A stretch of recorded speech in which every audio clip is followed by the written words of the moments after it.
안녕하세요. 스타일리고 임광목 대표입니다. 7월 21일 오전 10시 12분 일요일 아침에 주말 스페셜 방송을 시작하도록 하겠습니다. 여러분들 화면에 보시는 것처럼요.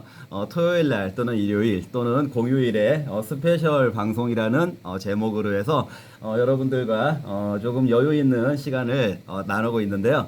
어제가 토요일이었는데 제가 어제는 그 구독자 또는 고객분들 같이 좀 그 미팅을 하면서 앞으로의 계획 그리고 프로젝트가 진행되고 있는 종목들에 대해서 함께 생각해보고 또 함께 연구해보고 함께 그 계획을 수립해보는 그런 시간을 가졌습니다. 그로 인해서 어제 방송을 진행을 하지 못하고 오늘 아침에 일요일 날 사실 조금 일찍 일어나야 되고 아침에 저 신앙생활 하고 있기 때문에 기도하는 시간 또 예배 보는 시간이 있어서 조금 그 일요일 날 좀 어떻게 보면 아침 일찍부터 시간을 시작을 하는데 그런 우선적으로 저희 신앙생활이 가장 우선적이기 때문에 그런 일정을 새벽에 소화를 하고 지금 한 10시 넘어가지고 여러분들과 만나려고 이렇게 방송을 시작을 하였습니다.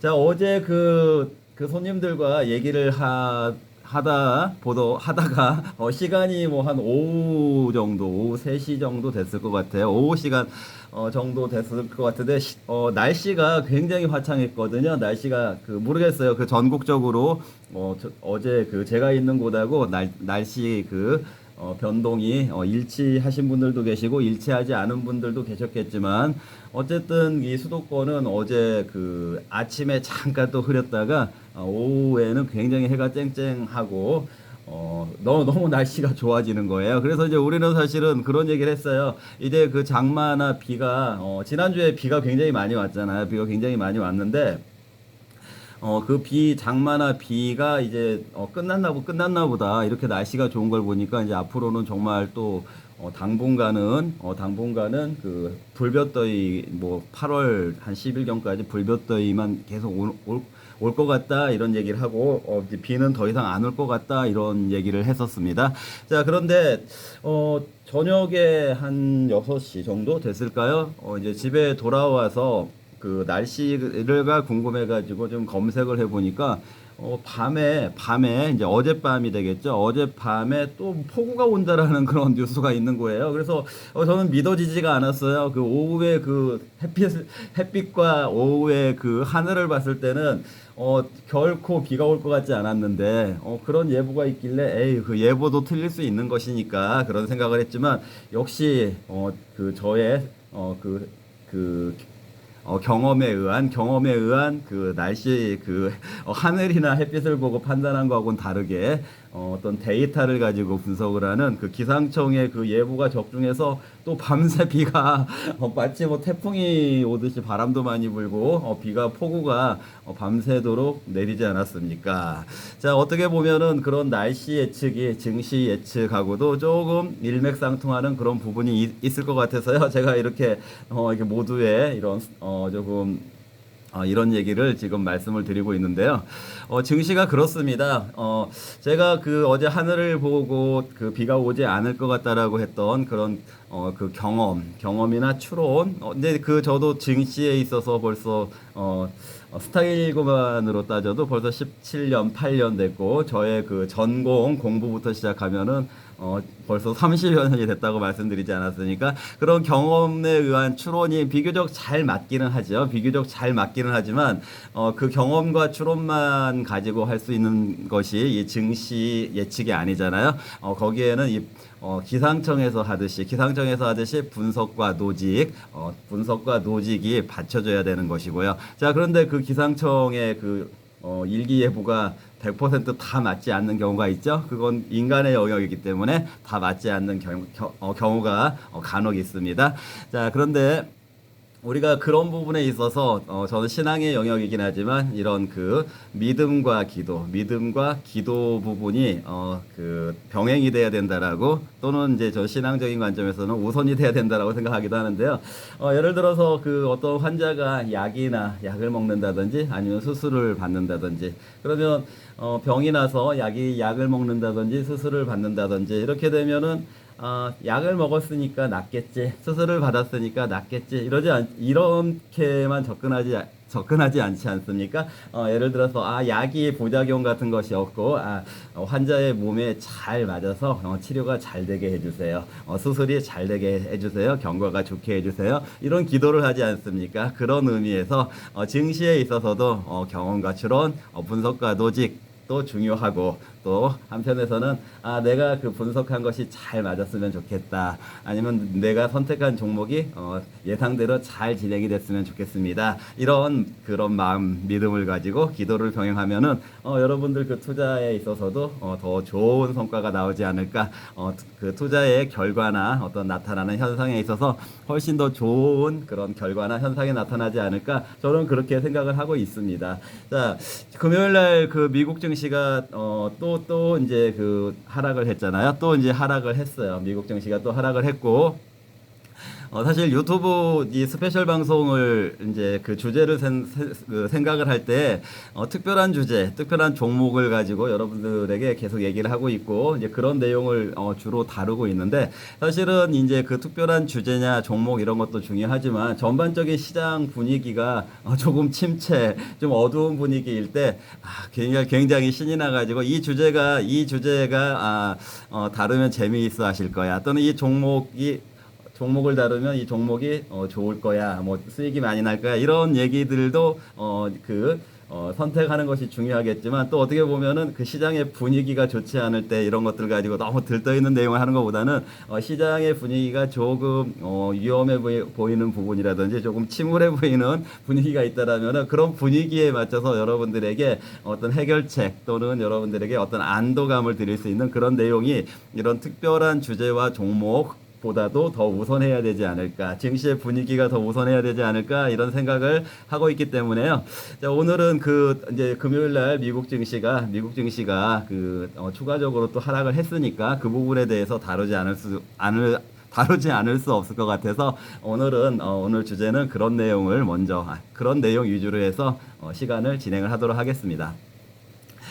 지난주에는 제가 여기다 일단 안 좋은 시장이 그 미국 증시가 안 좋았기 때문에 우리 한국도 코스피하고 코스닥 모두 좀 시장이 좋지 않은 모습을 보이지 않았습니까? 자, 물론 여기다 이제 표시를 하진 않았는데요. 사실은 좋은 점이 없던 건 아니에요. 좋은 점이 없었던 건 아닌 부분이 그 좋은 의미로서 평준화라는 좋은 의미가 지난주에 나타난 것은 사실입니다. 이게 무슨 말씀이냐면은요, 지난주에 주 초반 같은 경우에 그 러셀 지수나 뭐 다우운송 지수 조금 소외적인 종목들의 추격 반등이 많이 있었어요. 맞죠? 자, 러셀 지수가 뭐 단기에 한 10% 이상 올랐을 거예요. 그러다 보니까 어떤 그 미국 증시에서도 평준화가 이루어졌고, 저는 이런 미국 증시의 평준화가 한국 증시에도 긍정적으로 작용할 거다라고 말씀드렸었잖아요. 한국 증시에도 장기간 소외된 우량주들 그리고 중소형주들에 있어서 이번에 이런 그 평준화가 반영이 되면서 시장이 전반적으로 체감에 있어서는 좋은 상황으로 전개가 될 수 있으니까 이런 그 미국 증시의 너셀이나 그 다운송이나 이런 평준화 장세는 한국 증시에도 긍정적으로 본다 이런 말씀을 드린 바가 있고요. 자, 그럼에도 불구하고 이제 주 중후반으로 갈 때 미국 증시가 그런 그 평준화의 그 너셀 이런 종목들의 이제 그 강세가 소강 상태로 되면서 평준화를 압도하는 어떤 그 하방 변동성이 크게 나왔죠. 어떤 그 영역에서 나왔습니까? 필라델피아 반도체 지수에서 급락이 나왔잖아요. 어마어마한 급락이 나오지 않았습니까? 뭐 평균적으로 한 10%에서 15% 정도의 단 며칠 사이에 아마 필라델피아 반도체 지수 같은 경우에는 한 12%, 13%가 급락하지 않았나. 물론 이제 그 중심에 엔비디아가 있었던 것도 사실이고요. 자, 그런 부분에 있어서 급락 장세가 나왔습니다. 그러니까 좋은 의미로서는 평준화의 의미를 보여주었지만 주 중반 이후에는 이 평준화를 평준화를 압도하는 그런 그 하방 변동성이 나왔다. 이 부분을 말씀을 드리는 거고요. 그럼에도 불구하고 필라델피아나 나스닥 지수가 나스닥 지수의 급락에 비해서 다우 지수는 조금 덜 하락을 했으니까 이 평준화라고 하는 이런 이제 평준화라고 하는 이런 아젠다라고 해야 될까요? 이 부분은 그대로 지난주에 유지가 됐다 이렇게도 말할 수 있는 부분이 되겠네요. 자, 그러면 그 하방 변동성이 왜 나왔나에 대해서 여러분들에게 조금 설명을 드려야 되겠죠. 자, 트럼프 장세가 좀 진행이 됐어요. 트럼프가 얘기가 많이가 나왔잖아. 일단 그 피격도 있었었고 피격이 있었기 때문에 트럼프가 당선 가능성이 높아졌다. 그러다 보니까 트럼프의 생각이 그 장세에 반영이 되는 부분, 뭐 관세를 인상할 거다 이런 부분. 그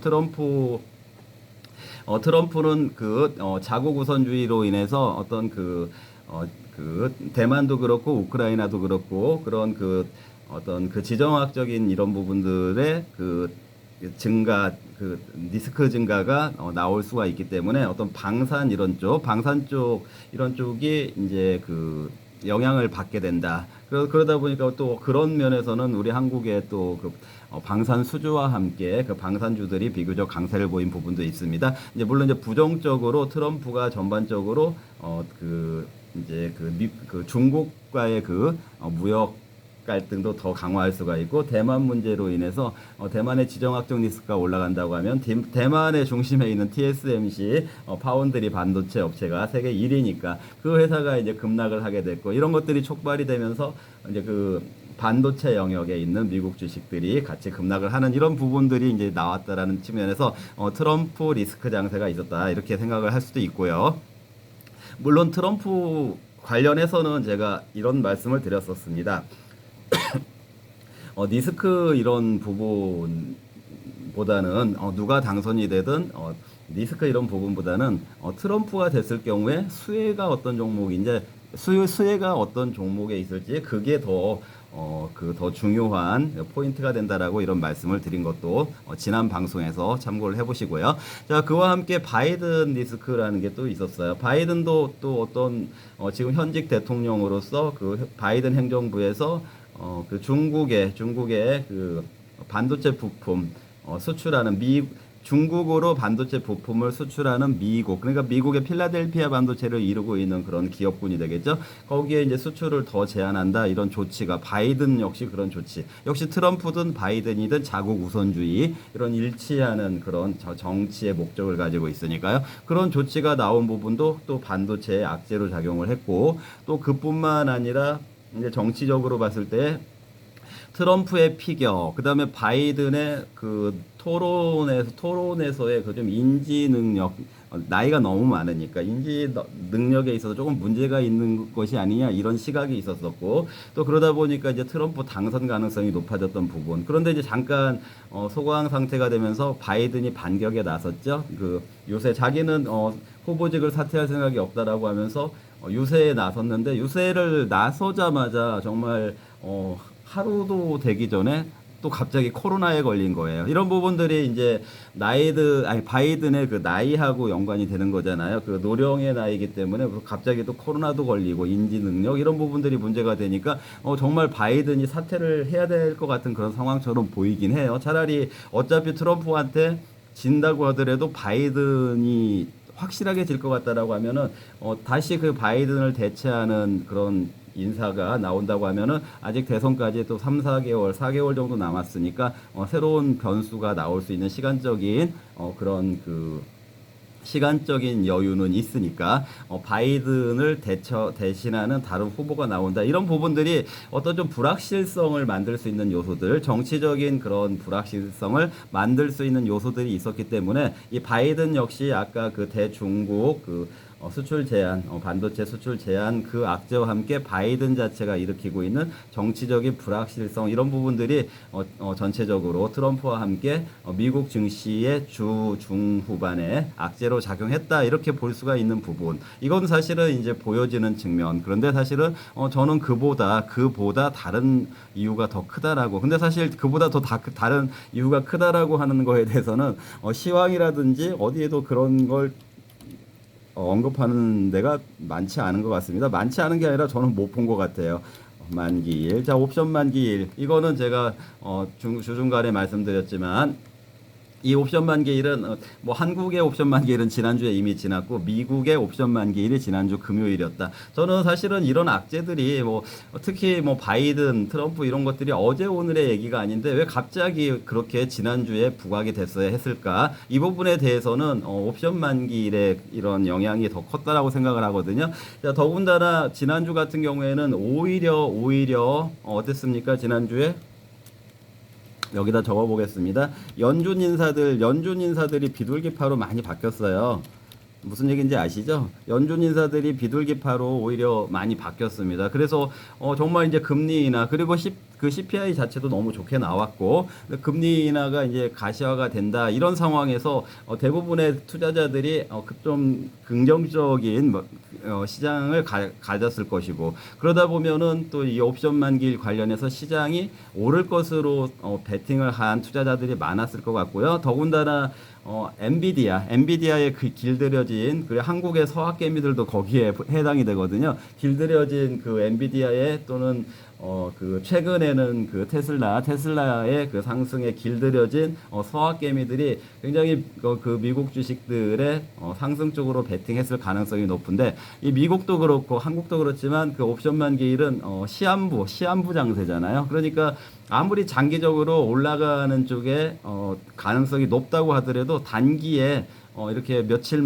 사이에 이 너무 그 상승 쪽으로 베팅하고 있는 그런 투자자들을 어차피 그 옵션이라는 거는 반대 포지션이 반드시 존재를 하거든요. 그러니까 개인들이나 이런 그 군소형 그 수급이 만약에 상승적으로 몰렸다고 하면은 어떤 그 메이저 세력들은 그 상승적으로 같이 몰릴 수가 없는 구도예요. 한쪽이 상승으로 몰린다고 하면 반대 포지션이 반드시 있어야 되는 거니까. 왜냐하면 옵션은 매수를 하면 매도 포지션이 반드시 같이 양립을 해야 되는 그런 시장 구도이기 때문에요. 그런 구도상에서 이번에는 그 세력들이 오히려 상승적으로 앞서가는 그런 그 군소형 개인 세력들이 예를 들어서 엔비디아의 주식 옵션의 상승을 왜냐하면 엔비디아에 대해서는 굉장히 상승에 길들여져 있었고 엔비디아가 최근에 좀 상승세가 꺾이면서 소강의 모습을 보였으니까 이제 이 정도 소강의 모습을 보였다라면은 앞으로 더 상승하겠지 하면서 상승 쪽에 베팅을 했다라면은 이번 옵션 만기일 시한부 장세를 통해서 그 상승에 베팅한 그런 그 세력들을 확 죽이고 가려고 하는 세력의 의도가 작용하지 않았을까라고 하는 것이 저는 그렇게 생각을 하고 있고요. 그렇기 때문에 뭐 엔비디아를 비롯해서 필라델피아가 더 급하게 하락한 그런 모습이 나오지 않았을까 저는 그렇게 생각을 해서요. 지난주의 장세들은 이런 트럼프 바이든의 보여지는 그런 영향을 받는 그런 모습도 있었지만 그건 빌미였을 뿐 본질적으로는 미국의 옵션 만기일에 그 장세가 작용을 했을 거다. 그 과정에서 이번에 서학개미들 아마 특히 투기성을 갖고 있는 그 주식 옵션, 미국의 주식 옵션에 투자하는 엔비디아의 주식 옵션에 투자하는 서학개미들 많이 당했을 것 같다 이런 생각을 하고 있습니다. 자, 이건 제 말만으로 이제 설명을 드린다라고 하면은 여러분들이 과연 그럴까 이런 생각을 하실 수도 있으니까 제가 좀 더 근거를 보여드리도록 하겠습니다. 차트를 준비해봤습니다. 4개의 차트를 준비해봤는데요. 여러분들 이게 무슨 차트, 이 4개가 각각 무슨 차트인지 아시겠습니까? 제가 친절하게 여기가 이것은 무슨 차트입니다. 이건 무슨 차트입니다. 이건 무슨 차트입니다. 이렇게 써드릴 수도 있지만 써드리지 않은 이유 여기서 밸런스 게임 한번 해보겠습니다. 여러분들 좋아하시는 밸런스 게임 한번 해볼게요. 질문은요. 제가 여기다가 이렇게 차트 4개를 준비하면서 왜 이름들 예전에는 여기 뭐 다우 운송지수 차트 뭐 이런 식으로 표시를 했었잖아요. 근데 오늘은 표시를 하지 않았어요. 그 이유에 대해서 저와 같이 밸런스 게임을 한번 해보겠습니다. 자, 여러분들 제가 오늘 이런 밸런스 게임 지금 제목 말씀드렸죠. 그 차트에 타이틀을 표시하지 않은 이유가 무엇일까요? 이게 밸런스 게임인데요. 밸런스 게임은 사실 그 대답을 1번, 2번 두 개만 가지고 하는 거니까 두 개만 가지고 하는 거니까 이 항목이 세 개가 있지만 그냥 이거는 제가 그냥 재미로 넣어봤어요. 그냥은 0%. 그냥이라는 것은 없겠죠. 이유가 분명히 있겠죠. 자, 밸런스 게임. 자, 귀찮아서라고 생각하시는 분들, 그다음에 똑똑해서. 여기서 똑똑해서라고 하는 거는 여러분들이 똑똑하니까 제가 거기다 타이틀을 써놓지 않아도 저게 무슨 차트다 이걸 아실 거다라고 생각을 해서 쓰지 않았다 그런 얘기거든요. 여러분들 밸런스 게임 귀찮죠 게임 제가 귀찮아서 쓰지 않았을까요? 아니면 여러분들이 똑똑하다라고 생각을 해서 쓰지 않았을까요? 어느 쪽이라고 생각을 하십니까? 대답을 정하셨다라면은 마음속으로 한번 정해 보시기 바라고요. 저는 귀찮은 거 사실 20% 정도 있었어요. 귀찮은 거 20% 정도 있었었고 여러분들 똑똑하시니까 그리고 앞으로 똑똑해지셔야 되니까 그리고 차트의 타이틀을 쓰지 않아도 이 차트가 무슨 차트구나 이거를 아실 수 있도록 알려드리기 위한 그래서 여러분들 똑똑하시니까 더 똑똑해지실 수 있도록 하기 위해서 오늘은 표기를 하지 않았고요. 그냥 제가 말씀드리면서 설명을 드려보겠습니다. 여기 지금 뭐 3,500, 3,700, 뭐 3,600 이런 숫자대가 이렇게 보이면 이거 S&P 500이라고 했잖아요. 죄송합니다. 죄송해요. 정말 죄송합니다. 제가 지금 순간적으로 좀 착각을 했어요. 이 차트는 5,000 제가 5,700, 5,800을 보고 좀 착각을 했습니다. 이거는 그 필라델피아 반도체 지수, 그리고 이쪽에 그 18,000 이렇게 나와 있는 것은 나스닥 지수. 나스닥이 지금 뭐 18,000대에 있으니까 17,000대. 그러니까 제가 드리고 싶었던 말씀은, 필라델피아 반도체 지수는 사실 뭐 반도체만을 대표하고 있기 때문에 이거는 미국의 3대 지수는 아니니까 그냥 그래도 참고하세요. 필라델피아 반도체 지수가 지금 대략적으로 5,000대에 있구나. 이 정도는 알아두시면 좋을 것 같고. 자, 18,000원대 고점에 있다라는 이게 나스닥 지수구나. 이거 18,000 숫자 단위를 생각을 해보시라는 거고요. 자, 그다음에 여기가 제가 이제 좀 전에 필라델피아하고 좀 잠깐 순간적으로 착각을 했어요. 5,600, 5,500, 뭐 5,400, 이 수준에 있는 게 무슨 지수라고 장마감 방송에서 평일에 많이 말씀드렸었죠.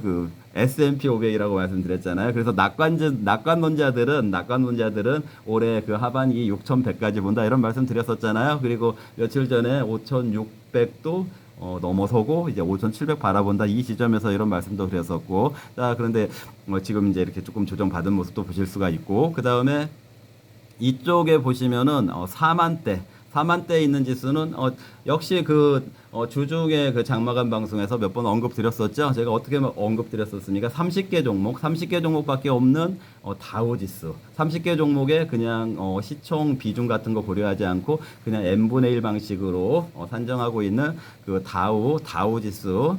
다우 지수가 그때 제가 4만대를 돌파했고 41,000도 다다랐다. 41,000까지 왔다. 이런 얘기도 드렸었잖아요. 그러니까 지금 여기 4만대에 있는 것은 다우 지수구나. 30개 종목으로 구성되어 있는 n분의 1 방식을 가지고 있는 다우 지수구나. 이렇게 생각을 하시면 되니까 여러분들이 똑똑하시니까 제가 이렇게 이제 별도로 타이틀 넣지 않고 말씀을 드리도록 하겠습니다.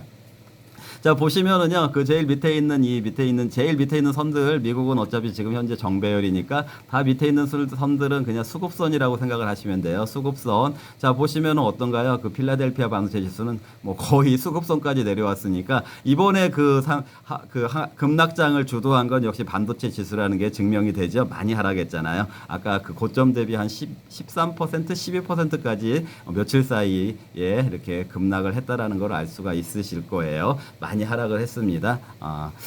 여기 그렇게 이제 이 3, 4일 사이에 많이 하락을 했다라는 거 아실 수가 있고, 자, 그 다음에 필라델피아가 이번 하락을 주도했구나 이걸 알 수가 있고, 자, 그럼 이 필라델피아는 나스닥의 부분 집합이라고 했죠. 그러니까 필라델피아의 많은 종목들이 나스닥에 들어가 있으니까 필라델피아가 정도까지는 아니지만 나스닥도 이렇게 영향을 받았다 이렇게 볼 수가 있고요. 자, S&P 500 중에는 S&P 500 중에도 역시 나스닥 종목 중에 우량한 종목들이 들어가 있다고 했죠. S&P 500은 그 500개의 우량주들 을 가지고 이제 산정을 하는 지수다 보니까 이 나스닥에 있는 종목들, 필라델피아에 있는 종목들이 나스닥에 몇 개 들어가 있고 그 나스닥에 있는 종목들 중에서도 우량한 종목들이 이 S&P 500에 들어가 있으니까 자. 그런데 S&P 500은 이런 나스닥이나 반도체 기술주들만 들어가 있는 게 아니고 여타의 기존 가치주나 우량주들도 들어가 있으니까 아무래도 나스닥보다도 조금 덜 영향을 받았다라는 걸 알 수가 있겠죠. 무슨 말씀인지 아시겠죠? 자, 그런데 그냥 다우지수는 어떻습니까? 여기가 지금 어쨌든 이 필라델피아는 수급선까지 급락. 자, 여기 그 나스닥이나 S&P 500은 뭐 수급선하고는 아직 거리가 여유가 많이 남아 있죠. 여유가 많이 남아 있지만 그래도 이 그 세력선이라고 할 수 있는 세력선이라고 할 수 있는 그 단기 이평선을 이탈한 것은 보여지죠. 그런데 다우 지수는 어떻습니까? 이 세력선에 해당되는 단기 이평선을 하고도 아직 이 수급선은 여기가 수급선이에요. 화면 잘 보이시는지 모르겠지만 여기하고는 뭐 굉장히 많이 떨어져 있고 이 그 세력선하고도 아직 이탈하지 않았잖아요. 그만큼 다우 지수는 별로 하락하지 않았다. 뭐에 비해서 이 필라델피아 반도체에 비해서 나스닥에 비해서도 그리고 S&P 500에 비해서도 다우 지수는 많이 하락한 것이 아니다. 이 다우 지수가 이렇게 많이 하락하지 않았다라는 부분은 무엇을 반영한다? 기존의 가치주들이나 여타의 왜냐하면 이 다우지수 30개 종목 중에는 그 기술주 중에서 MS 그다음에 애플 그다음에 오히려 아마존이 들어가 있다고 했죠. 아마존이 들어가 있고 필라델피아 반도체에 해당되는 엔비디아는 이 다우지수에 아직 들어가 있지 않기 때문에 30개 종목에 들어가 있지 않기 때문에 덜하게 하락했다라는 그런 측면에서 이런 것들이 그동안의 급등을 주도했던 필라델피아가 많이 하락하는 사이에 덜 하락했다. 그리고 러셀 지수도 오히려 많이 상승했죠. 지난주에 많이 상승했다. 이런 부분에 있어서 아까 처음에 말씀드렸던 것처럼 평준화 지난주에 주 중반 이후로 미국 증시가 하방 옵션 만기일 때문에 하방 변동성을 보이긴 했지만 평준화의 모습도 같이 보여주고 있는 모습이다. 이렇게 여러분들께 정리를 해드리고요. 여기서 보시다시피 이 필라델피아 반도체가 가장 많이 하락을 했다라는 것을 여러분들이 확인할 수가 있고요. 자, 그러면 이제 이렇게 된 부분이 왜 정말 제가 말씀드린 것처럼 금요일 날도 이렇게 필라델피아 반도체가 더 추가적으로 이렇게 급락을 했잖아요. 이렇게 된 부분이 제가 말씀드린 것처럼 옵션 만기일과 그 영향이 있었던 것인가 그 부분에 대해서 설명을 드려보도록 하겠습니다. 자, 여러분들 이 지수 여러분들 잘 모르시겠지만요. 이거 변동성 지수입니다. 무슨 지수요? 변동성 지수. 자, 변동성 지수가요. 여기 한번 보세요. 이게 지난주 금요일 날 보시면은요. 이런 차트 보신 적 있으세요? 변동성 지수, 변동성이 아침에 이렇게 낮게 오히려 떨어졌어요. 떨어졌다가 막 장 막판으로 가면서 치솟았습니다.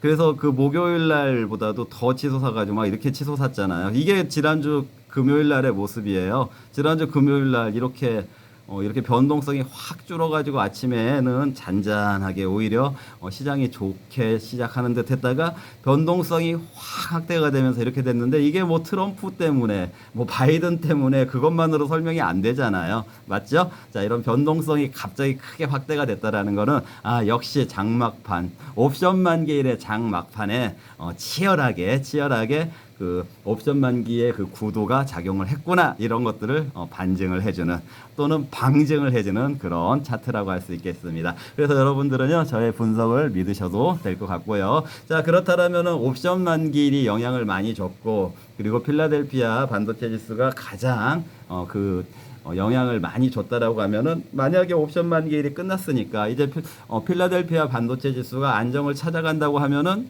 시장이 좀 다시 나아질 수도 있겠구나 이런 해석이 가능하지 않겠습니까? 그 부분에서 말씀을 드려볼게요. 여기 보시면은요, 필라델피아 반도체 지수 역시 아까 수급선까지 거의 왔잖아요. 조금만 더 내려가면 수급선이니까, 이 수급선은 그래도 지지할 가능성이 높겠구나. 이렇게 여러분들 단기에 많이 조정을 받았으니까, 지지할 가능성이 높겠구나. 그리고 이제 평준화도 어느 정도 이루어졌고, 필라델피아 이 변동성도 여기서 이제 그 마무리가 된다라고 하면은 이제 또 다시 금리 인하 조정도 많이 받았으니까 이제 금리 인하도 9월 달에 기정화가 되고 있는 모습이니까 이제 그런 기대 장세가 다시 펼쳐지지 않았을까. 자, 비가 굉장히 많이 왔어요. 비가 계속 왔는데 이제 그렇다고 해가지고 계속 첫날 만날 비가 오지 않잖아요. 이제 해가 쨍쨍한 날이 오는 것처럼 주식도 그런 모습으로 가지 않을까 이렇게 예상이 되고요. 자, 그 필라델피아 반도체 관련해 가지고 아무래도 이제 엔비디아가 그 중심에 있으니까 엔비디아 얘기 조금 하면서 제가 이제 오늘 정리를 해 나갈까 싶은데요. 엔비디아 거 한번 차트 한번 보시겠습니다. 차트 보이시나요? 여기 이렇게 사선으로 해서 쭉 된 거는 지난번에 액면 분할했기 때문에 아시죠? 액면 분할했기 때문에 주가가 이제 10분의 1로 줄었잖아요. 그래서 그 이전에 막 1200달러대 있던 거가 지금 이제 120달러대 이 수준에서 있는데 엔비디아가 뭐 최근에 이렇게 필라델피아 반도체와 함께 옵션 만기일 때문에 급락을 한 것 같아 보이지만 또 이렇게 보시면은 잔잔해 보이죠. 사실은 차트가요. 근데 이 잔잔한 가운데도 이렇게 이제 차트의 모양을 보면은 한 10% 정도 수준에서 왔다 갔다 했다라는 걸 알 수가 있고, 자, 그럼에도 불구하고 이번에 이 옵션 만기일 날 주간에 변동성이 시작된 지난주 18일 날이네요. 18일 날이니까 지난주 7월 18일이면은 목요일 날 저점이 그러니까 엔비디아 116달러였다라는 거. 18일 날 116달러였다라는 거 여러분들 보이시죠? 안 보이시면은 본인의 그 디스플레이를 조금 확대해서 보시기 바라고요. 자, 보시면은 여기 한번 액면 분할 이후에 이쪽에 보시면 여기 마우스 한번 보세요. 여기 보시면은 이게 6월 10일 날 저가가 117달러였어요. 117달러. 그럼 그 지금 116달러하고 별 차이가 없죠? 그리고 여기 중간에 보시면 이날도 조금 그 하락을 많이 했던 날인 것 같아요. 이날도 아마 6월 24일이니까 6월 24일 날 이때 이것도 역시 6월 이쪽이 6월 21일 이때도 이제 6월 달에 옵션 만기 그런 주변이 아니었을까 싶은데 그때도 저가가 118달러 보이시죠? 118달러. 이때가 그 미국의 6월 24일 날 이때도 이렇게 이제 그 미국의 옵션 만기를 전후한 그 무렵이었을 거예요. 이때도 한번 그 118달러. 그럼 여기 117달러, 여기 118달러, 이번에 116달러. 어떻습니까? 117, 116, 118, 뭐, 별 차이 없잖아요. 무슨 말씀 드리냐면요. 엔비디아가 그냥 그래도 지금 이 정도 116달러 수준의 주가가 유지가 되지 않을까 이렇게 생각된다는 말씀 드리는 거고요. 저 엔비디아가 여러 가지 도전을 받고 있잖아요. 도전을 받고 있는 거 아시죠? 어떤 도전이죠? 엔비디아의 대항마로서 어떤 그 연맹도 만들어졌다고 했잖아요. 막 기업들이 엔비디아의 GPU를 대체할 수 있는 GPU를 빨리 만들자 이런 대항마들도 만들어졌고 그 저번에 그 퀄컴 시스코 이런 얘기 했었잖아요.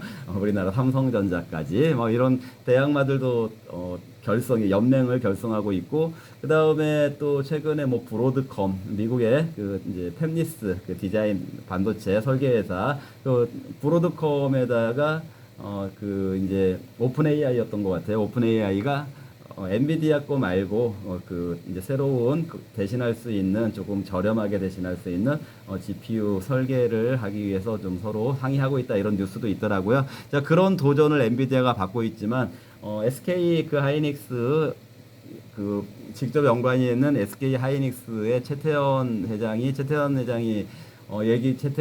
얘기를 한 것처럼 이런 도전이 있다고 해서 그게 도전의 성과물이 하루아침에 나올 수는 없는 거잖아요. 시간이 필요하죠. 근데 그 최태원 회장이 이런 얘기를 했더라고요. 엔비디아의 이 생태계가 그래도 한 2, 3년 동안은 지속될 것 같다. 이런 얘기를 한 부분이 맞는 것 같아요. 도전의 결과물이 나오려면 그런 성과물이 나오려면 그 정도는 시간이 필요할 것 같으니까. 자, 그래서 이 엔비디아의 아성이 지금 이렇게 116달러, 117달러, 118달러 이 저점 라인에 있는 엔비디아의 아성이 바로 급락할 것 같지는 않으니까 아까 필라델피아 반도체 지수도 그 수급선 전후해서 이제 변동성이 마무리가 된다라고 하면은 엔비디아도 이제 추스리지 않을까 이런 모습에서도 미국 증시가 조정이 조만간 완성이 될 거다. 근데 이 말은 미국 증시가 계속해서 추가적으로 급락하진 않을 것 같다 이 말씀 드리니까 좀 더 하락한다고 하더라도 너무 두려워하지 마시라. 그리고 현금 가지고 계신 분들은 항상 아싸 하고 기회를 잡아도 된다라고 말씀드렸던 그런 맥락으로 이해를 하시기 바랍니다. 하루 이틀의 추가적인 조정을 무서워하지 말으셔라 이런 말씀 드리는 거예요. 무슨 말씀인지 아시겠죠? 자, 한국 증시 한번 보실까요? 이거 코스닥보다는 코스피가 조금 문제긴 해요. 왜냐면은 왜 조금 문제일까요? 코스피가요? 왜냐하면 지금 반도체 뭐 이런 것들 SK 하이닉스, 삼성전자가 영향을 받으니까. 그런데 지금 보시면은요, 제가 오늘은 여러분들 점점점점 이거로 표시를 해놨는데 점점점점 이거 코스피 차트인데요. 점점점점까지 최악 여기까지는 한번 열려 있다라고 저번에 말씀드렸었죠. 여기가 한 2750.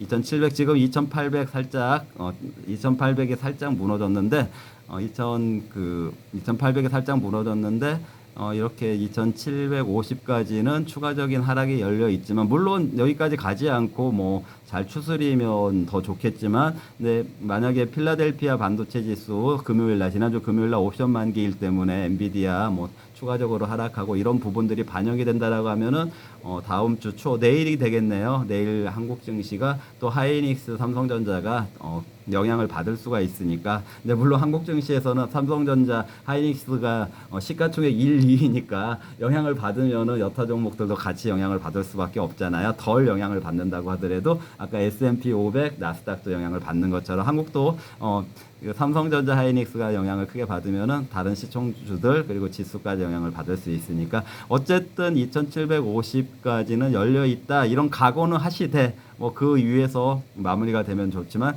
각오는 하셔야 된다 이렇게 여러분들께 추가적으로 설명을 드리는 것이고요. 하지만 그 코스피보다는 제가 코스닥은 괜찮다라고 좀 말씀을 드렸죠. 코스닥은 지난주 금요일날 한국 먼저 좀 반등을 했고 여기 점점 이 선으로 제가 표시된 라인 기억나시나요? 주중 방송에서 뭐라고 했죠?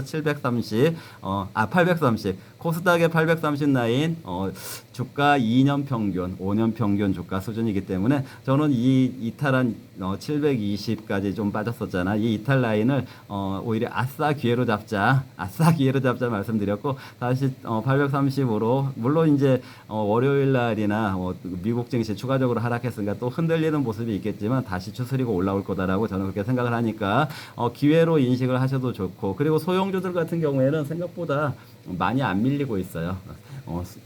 중소형주들 같은 경우에는 지금 지난주에 이 라인에서 크게 밀리지 않고 있으니까 오히려 그런 장세들이 펼쳐질 거다. 금리 인하가 시작이 되면 소외주가 살아날 거다. 그리고 그 러셀 지수가 살아났던 것처럼 한국도 중소형주도 살아날 것이다. 저는 그렇게 계속 생각을 하고 있으니까요. 하루 이틀 사흘 나흘의 그런 흐름에 너무 힘겨워하지 마시고 희망을 가지시고 시장을 지켜보시기 바랍니다. 여러분들에게 희망을 주는 주식의 희망 전도사로서 오늘 스페셜 방송을 진행해 봤습니다. 주말 잘 보내시고요. 내일 또 인사드리도록 하겠습니다. 감사합니다.